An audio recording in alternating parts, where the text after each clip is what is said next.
Before settlers could even comprehend the depths of winter's bite, native peoples had already mastered the art of survival.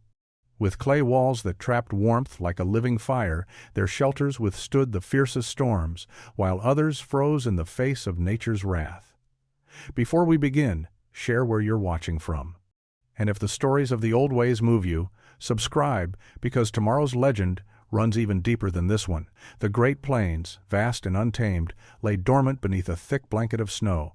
It was the fall of 1780 when the winds first began to howl, carrying with them the first hints of winter's fury. For the settlers who had just arrived on this land, the early chill was nothing more than a warning, an omen of the harsh months to come.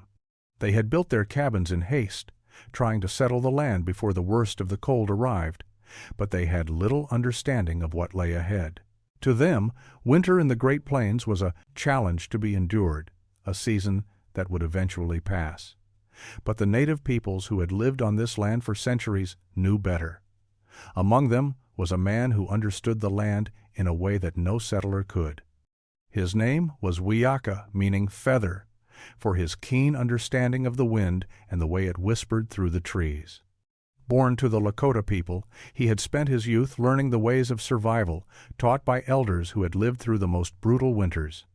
The land had shaped his people for generations, and it was in these winters that their knowledge truly came to life. As Wiyaka walked the frozen earth, his footsteps careful, deliberate, he felt the cold seep into his bones. Yet he was not afraid. For him, the cold was not a threat, it was a reminder of the balance of the world, a world where everything had a place, a time, and a purpose. He had already seen the settlers' homes, small wooden structures hastily built, their walls thin and fragile, the roof slanted too steeply to shed snow efficiently. The cold would not forgive such ignorance, and Wiyaka knew this winter would test them as it had tested those before them. The settlers had no understanding of how the wind would whip through every crack, how the chill would creep under doors and seep through walls, no matter how tightly they were built. He had heard their mockery, seen their dismissive glances as they watched him carefully select his building materials, as if he were a fool for taking so much time. But Wiyaka was not building for the fleeting season ahead. He was building for survival, not just for himself, but for those who might come seeking shelter when the storms grew too fierce to face alone. The settlers' quick cabins would break under the weight of the snow. Their fires would fail to keep them warm when the winds turned unforgiving. Wiyaka had seen it before, the way the land could consume those who thought they could outsmart it. This was not a place where haste could save lives. As he gathered clay from the riverbed, he did so with purpose. This was not just earth to him, it was a material that held the warmth of the sun, a living protector against the freezing winds. He would mix it with animal fibers, herbs, and ash, crafting walls that would keep the cold at bay and the warmth of the fire inside. The clay would absorb the heat and slowly release it, keeping his shelter comfortable through even the harshest storms. As the settlers continued their busy work, oblivious to the cold that would soon come crashing upon them, Wiyaka completed the first wall of his home, the thick clay already beginning to harden under the fading light. The wind picked up again, its shrill cry warning of the storm's approach. But Wiyaka only smiled quietly to himself. He had prepared long before this moment. The wind howled like 1,000 spirits, racing across the plains with the weight of an ancient knowledge. The settlers had no inkling of what was to come. They were focused only on completing their cabins, on proving themselves capable of taming this wild land. They rushed to hammer nails, stack logs, and secure roofs, all with the expectation that winter would be just another season to survive, not the deadly force that it could become. Wiyaka stood at the edge of his shelter, watching as the newcomers hurried about, their breath visible in the air, their fingers stiff with cold. He had warned them in his quiet way, but their laughter had echoed back at him. Why waste time on such a fool's shelter? One settler had asked him, his voice filled with derision. It's just another winter. The cabin will do. It always does. But Wiyaka had seen winters before, winters that had swallowed entire villages, leaving only the echoes of the wind in their place. Winters where the snow piled so high that it seemed the earth itself was closing in, and the fires in homes would sputter and die, leaving nothing but an ice-covered tomb. In the northern territories, where he had traveled with his people, the cold had been relentless, and many had learned too late that warmth was more than just a fire. It was the earth, the walls, and the shelter you built with knowledge older than time itself. That night, as the winds began to rise and the temperature dropped sharply, Wiyaka sat by his fire, watching the smoke twist upward, blending with the night air. He could feel the change, the weight of the storm approaching like a dark cloud creeping across the horizon. He knew that soon those who mocked him would learn a harsh lesson, a lesson about the land, about the cold, about survival. The settlers were not prepared, and they did not understand that winter here was not like the winters of their homeland. The Great Plains, vast and unforgiving, were a world apart from what they had known. Here, the land demanded respect, or it would take what was not given willingly. Wiyaka thought of the small, fragile homes being built, and he shook his head. They were nothing compared to the earth and stone that had sheltered his people for generations. As the wind picked up, he heard the faint sounds of the settlers' voices, growing frantic, as if they already sensed the change in the air. They called out to each other, their words clipped with fear, but the storm had already begun. The snow would come first, followed by the winds, and soon their homes would feel the full force of nature's wrath. The storm would break them that much, Wiyaka knew, but there was still time to prepare. He added more wood to the fire, wrapped his furs tightly around him, and closed his eyes. He would stay warm. He would survive. The settlers would have to learn that it wasn't the walls they built, but the walls of the earth, the wisdom of the land, and the patience to listen to its quiet whispers that determined whether they would make it through the coming winter. The morning after the storm began, Wiyaka stepped outside, his breath forming thick clouds in the frigid air. The winds had shifted, sweeping the snow into drifts that reached up to his waist, and the ground beneath him had frozen solid. Yet his shelter, crafted with care and patience, stood firm against the onslaught. The thick clay walls he had shaped, layer by layer, absorbed the heat of the fire within and kept it sealed inside. Outside, the storm howled and churned, but inside, the warmth from the hearth spread slowly, filling every corner. Wiyaka had begun building long before this moment, long before the settlers arrived, rushing with their axes and nails, thinking they could conquer the land by sheer will. He had learned the ways of the earth from his ancestors, each generation adding to the knowledge of how to build homes that were not just shelter, but sanctuaries against the elements.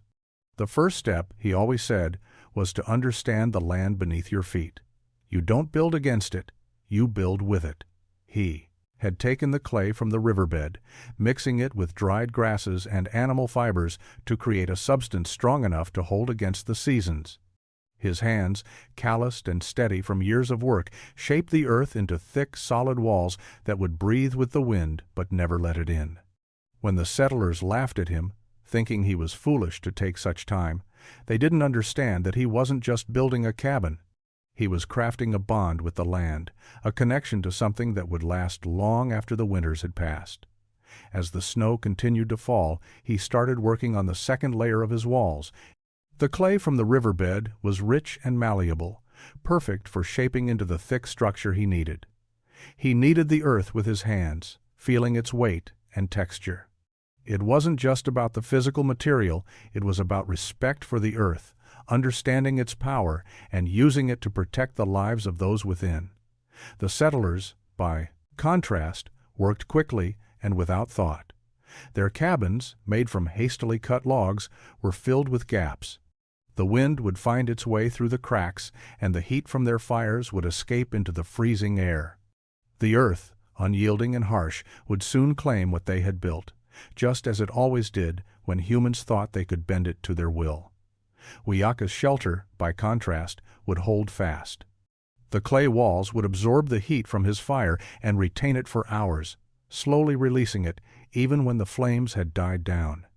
He didn't need to constantly feed the fire. The earth did that for him. The thick walls would hold back the cold, trapping warmth inside where it was needed most. As the sun began to dip below the horizon, Wiyaka sat by his fire and looked out over the land. The settlers were still struggling, huddled inside their crude cabins, their fires burning low, and their faces filled with worry. He knew it wouldn't be long before they would come, to him, seeking shelter from the storm. He had already made up his mind. When they came, he would offer them warmth, not just in his fire, but in the wisdom of the land.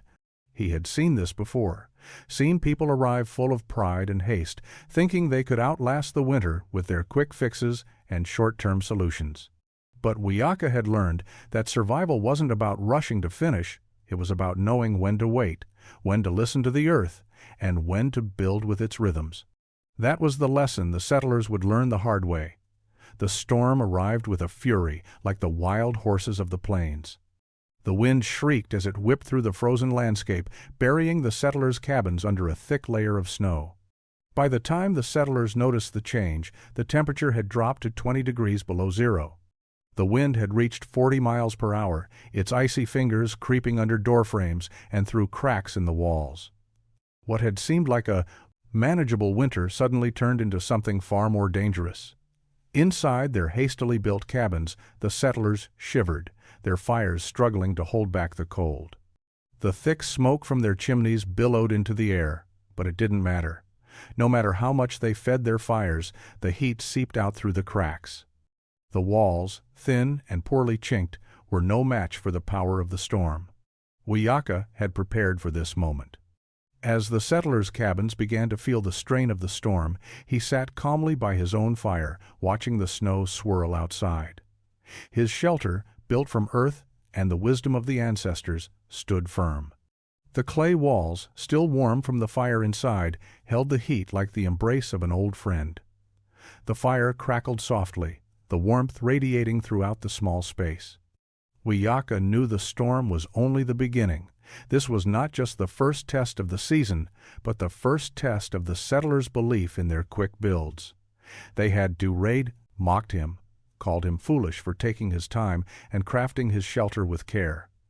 But now, in the face of the storm, they would see what haste could not protect them from. As the night deepened, the wind howled louder, and the snow continued to fall in heavy sheets. From his small window, Wiyaka could see the faint glow of firelight flickering from the settlers' cabins. He knew they would soon come, one by one, seeking shelter from the storm. The settlers had never understood the value of patience, of building slowly and with respect for the land. But now, with their fires sputtering and their bodies shivering, they would have no choice but to ask for help. By midnight, the storm had intensified. Wiyaka stood, moved to the door of his shelter, and placed his hand on the earth beneath his feet. The land seemed to hum with life, a reminder that it could both give and take away. He took a deep breath and stepped outside, the cold air biting at his skin. His shelter stood strong, unshaken by the storm's rage. As the settlers' shouts grew louder in the distance, Wiyaka knew his time had come. He had built his home, not just to survive, but to offer refuge to those in need. They would come to him now, desperate for warmth, for safety. He would not turn them away. The storm had begun, and with it, a new lesson would be learned. By the time the storm reached its peak, the settlers' cabins had become little more than shelters of ice and wind. Their fires flickered weakly, unable to hold back the relentless cold. The snow piled high against their walls, and each gust of wind seemed to shake the very foundation of their homes. As the hours passed, the settlers realized that their hopes of surviving the storm within their cabins were fading fast. The first to arrive was a young woman, her face pale with the cold, her breath visible in the air. She staggered toward Wiyaka's shelter, her feet slipping in the deep snow. Her shawl had frozen stiff, and her hands were numb. But she clutched the door of Wiyaka's home with the desperation of someone who knew she had nowhere else to turn. Wiyaka opened the door, his warm breath escaping in a cloud. He had expected them, and his face softened as he stepped aside to let her in. The woman looked at him with wide eyes, her mouth moving to speak, but no words coming out. She stepped over the threshold, her frozen body grateful for the warmth that immediately surrounded her. "Thank you," she whispered, her voice trembling with the cold. Wiyaka nodded, closing the door behind her. He motioned for her to sit by the fire, where he had a blanket waiting. Slowly, she sank onto the fur-covered floor, holding her hands out to the flames.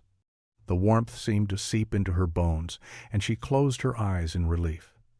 Not long after, 2 more settlers arrived, both men, their faces grim with the knowledge that their homes had failed them. They, too, stepped into Wiyaka's shelter, their clothing soaked from the snow, their bodies shaking. They didn't speak at first, they just stared at the fire as though they had never seen such warmth before. "We can't keep it up out there," one of the men said, his voice low, defeated. "The snow's too much. We're not ready for this." Wiyaka looked at them, his eyes calm. He said nothing at first, letting their words settle in the air. Then he spoke. "You are not ready because you build with haste," he said, his voice quiet but firm. "You build without patience, and the land will take from you what you have failed to give." The men shifted uncomfortably, but Wiyaka said nothing more. He simply offered them blankets and warm food. He knew they had learned their lesson, but the harshness of the winter would demand more than just understanding. It would demand respect. As the night wore on, more settlers came, some walking, some on sleds, all seeking refuge from the storm. Wiyaka's shelter, built with the wisdom of his ancestors, became a haven for them. They huddled close, their shared warmth a stark contrast to the cold that raged outside. Wiyaka smiled to himself. The storm had come, and with it the settlers had learned that survival was not a matter of speed or pride, but of respect for the earth. The fire crackled steadily in the center of Wiyaka's shelter, the warmth from the flames spreading to every corner of the room. The storm raged outside, but inside there was peace. The settlers, their faces drawn from the cold, sat huddled together, blankets wrapped around their shoulders, their hands holding mugs of steaming tea.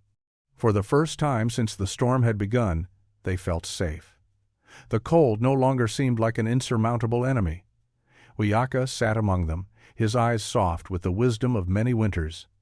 The settlers, still stunned by the harshness of the season, looked at him with curiosity. They had come to him for warmth, but now, as the hours passed, they came to him for something else, answers. One of the settlers, a young man no older than 24, spoke up. "How do you know how to build like this?" he asked. "We thought we knew the land, but this is something else. We could never have survived without you." Wiyaka looked at him, his gaze steady and unwavering. "I have lived on this land all my life," he said. "My people have lived on it for countless generations. The land is not an enemy, it is a teacher. But if you do not listen, it will show you only its hardest lessons." The young man nodded, his face thoughtful. But another settler, a woman with dark eyes and a sharp tongue, interjected. "We've been here for months. We thought we knew the land, understood the ways of the seasons, but we didn't. We thought we could build quickly, use the materials we had, and survive. And now, look at us." She paused, looking around at the others in the room. "We were wrong, all of us." The room fell silent, each person reflecting on their own mistakes. Wiyaka didn't speak immediately. Instead, he leaned back against the wall, his eyes glinting in the firelight.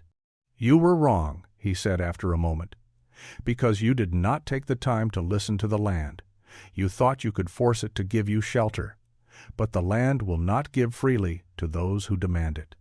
It gives to those who understand its rhythms, its patterns." The settlers looked at each other, their faces drawn with the weight of this new understanding. Wiyaka had not lectured them with harsh words or judgment. He had simply spoken the truth that they had failed to see. "You build for the worst," Wiyaka continued, "not for what you expect, but for what you fear. You prepare not for the winters you've known, but for the winters you cannot predict." The woman nodded, tears welling in her eyes. "But we didn't know. We didn't understand." "Now you do," Wiyaka replied. "Now you understand." The fire crackled again, its warmth filling the room, and for the first time since they had arrived, the settlers felt the weight of the storm outside lift. They would survive this winter, but more than that, They had learned something that would carry them through the next. The land had spoken, and they had heard it. The storm continued to rage for days, its fury unrelenting. By the time it passed, the land was buried beneath feet of snow, the wind howling like a pack of wolves in the distance. Wiyaka's shelter had withstood the worst of the storm, but now came the real test. The settlers who had sought refuge within its walls were not yet free. They had been spared the worst of the cold, but the storm had taken its toll on their supplies. It was early January, and food was running low. The settlers had come to rely on the stores they had brought with them, but those stores were running out. The snow had buried their fields, their animals were lost, and the trains that could have brought new supplies had long since been halted by the weather. It was a grim reality, and the settlers knew that they would have to venture out soon to find food or risk starvation. Wiyaka, ever the patient observer, watched as the settlers discussed their plans. They had no choice but to leave the shelter and search for provisions, but they did not understand the dangers of the land in winter. They spoke of walking to the nearest town, hoping to find whatever they could.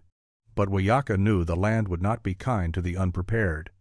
The wind had died down, but the cold was still biting, the temperature far below freezing. The settlers had no idea how quickly the cold could turn deadly. The snow had buried much of the landscape, and the tracks they would follow were hidden under thick drifts. The nearest town was miles away, and the chances of making it there and back alive without proper preparation were slim. Wiyaka spoke up, his voice calm but firm. "You cannot go out without more than what you have. You need to be prepared, or the land will take you." The settlers hesitated, their faces filled with doubt. They had no choice, and yet they feared the journey. Wiyaka could see their hesitation, and he understood. The land was not to be feared, but it demanded respect, and in their haste they had not learned that lesson. "I will go with you," Wiyaka said simply. "You will need me, and I will guide you. But we must be ready." He gathered supplies, extra furs, a spear, and dried meats that he had stored for the worst of times. He showed the settlers how to bundle their clothing and prepare for the cold, teaching them how to conserve their energy and stay warm in the snow. The journey would be dangerous. The cold would bite at their skin, and the snow would blind them, but together they could survive. And Wiyaka knew that the land, though unforgiving, would provide what they needed if they were prepared to listen to it. Wiyaka and the settlers set out early the next morning, the cold air biting at their faces as they moved through the snow. The land, still blanketed in white, seemed to stretch on forever, the horizon lost in the distance. The sun was a pale disk in the sky, offering little warmth but casting a soft glow over the frozen landscape. Every step was a struggle as they waded through deep snow, the cold seeping through their clothing, but Wiyaka moved with ease, guiding them like a shadow through the storm. The settlers, bundled in layers of furs and wool, struggled to keep up, their breath visible in the air, their faces flushed with the effort. They had been unprepared for the rigors of the journey, having underestimated the harshness of the land and the severity of winter. Wiyaka, however, had long known that survival required more than just willpower. It required knowledge, patience, and an understanding of the earth beneath their feet. As they trudged through the snow, Wiyaka spoke quietly, his voice cutting through the howling. "Wind, walk with the land," he said. "Let it guide you, let it show you the way. We are not separate from it, we move as part of it." The settlers listened intently, but they were still learning. Wiyaka's words had an ancient ring to them, a wisdom born from generations of living in harmony with the land. His pace remained steady, unwavering, while the settlers stumbled behind him, their movements heavy with the unfamiliarity of the terrain. By midday, they reached a ridge overlooking the valley. Wiyaka paused for a moment, studying the land before him. The wind had picked up again, swirling the snow around them, but his eyes were clear, sharp, as though he could see beneath the surface of the storm. He motioned for the settlers to gather around him. "Here, you can see the land's story," Wiyaka said, pointing to the valley below. "The snow that blows across the earth tells us where the winds have been. The patterns in the snow, the way it drifts against the rocks, it all tells us where to go. The settlers looked at the scene before them, puzzled at first, but Wiaka's calm presence seemed to unlock something in them. Slowly, they began to understand.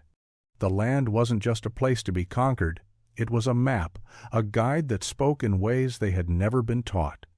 They spent the next hour studying the land, learning the patterns of the snow and wind, watching as Wiaka showed them the subtle signs that would help them navigate the treacherous journey ahead. The settlers, though still inexperienced, began to see the wisdom in his ways. By the time they resumed their journey, their steps were more sure, their confidence growing. Wiaka's first lesson had been simple, yet profound. It was not about fighting the land, it was about understanding it, moving with it, and respecting the knowledge it offered. The settlers would never forget that first lesson. Survival was not just about what you built, it was about how you listened.